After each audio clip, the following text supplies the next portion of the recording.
In this module, you learn about the layout and architecture of Harappan cities. Every ruin has a story to tell. A story of its glorious past. A story of what brought about its present. A story of what it might have been to what it has become.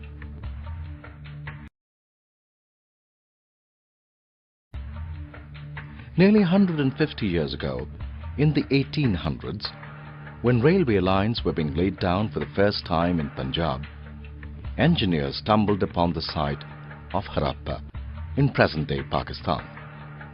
To them, it seemed like a mound that was a rich source of ready-made, high-quality bricks. So, they carried away thousands of bricks from the mound to build railway lines. Little did they know that they had found and partially destroyed one of the oldest cities in the subcontinent, Harappa, a city that was about 4,700 years old. Harappa lay hidden in the 1920s when a group of archaeologists discovered ancient seals in Harappa. This discovery led to various excavations in Harappa and further excavations in cities such as Mohenjo-daro in S.St, Pakistan, Dholavira and Lothal in Gujarat, and Kalibanga in Rajasthan, India. During these excavations, archaeologists found a set of unique objects in almost all these cities. Red pottery painted with designs in black, stone weights, seals, special beads and copper tools.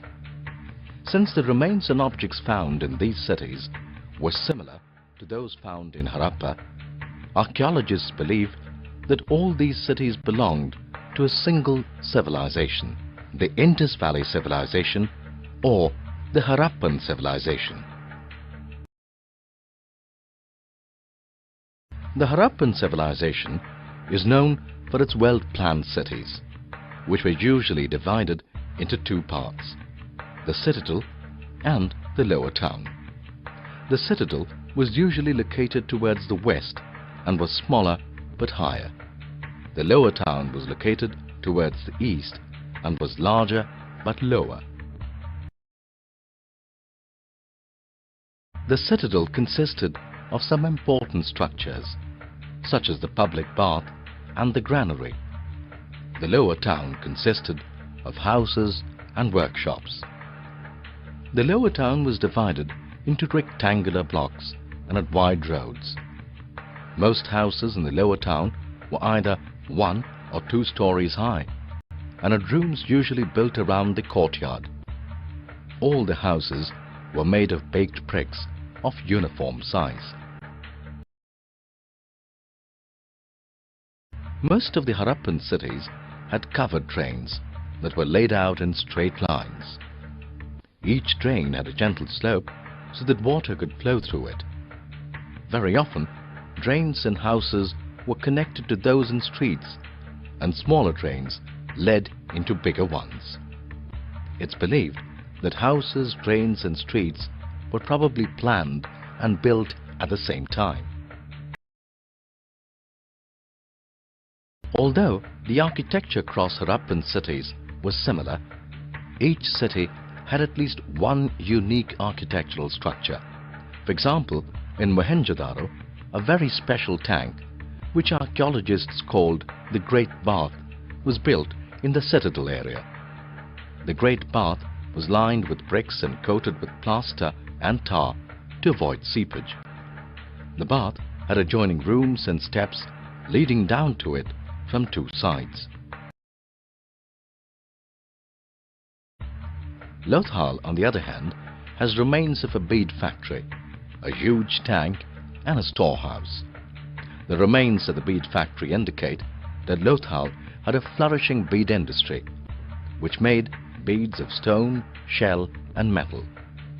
The huge tank at Lothal must have been a dockyard where boats and ships came in from the sea and through the river channel. goods unloaded at the dockyard were probably stored in the storehouse, which was close to it.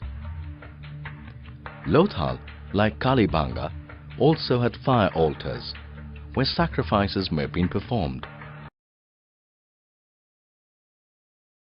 Unlike some of the Harappan cities, which were divided into two parts, the city of Dholavira was divided into three parts: the citadel, the middle town, and the lower town. Each part was surrounded by massive stone walls with entrances through gateways. It's unfortunate that none of the Harappan architecture has completely survived the test of time. All we see today are the ruins of a very sophisticated and advanced civilization, whose architecture continues to be the center of historical debate for so many, because so much remains unexcavated and unexplored. Let's recall what you have learned. The Harappan civilization extended from Harappa and Mohenjo-daro in Pakistan to Dholavira, Lothal and Kalibanga in India. The Harappan cities were usually divided into two parts, the citadel and the lower town. The citadel was usually located towards the west and the lower town was located towards the east. Most houses in the lower town were either 1 or 2 stories high and had rooms built around a courtyard.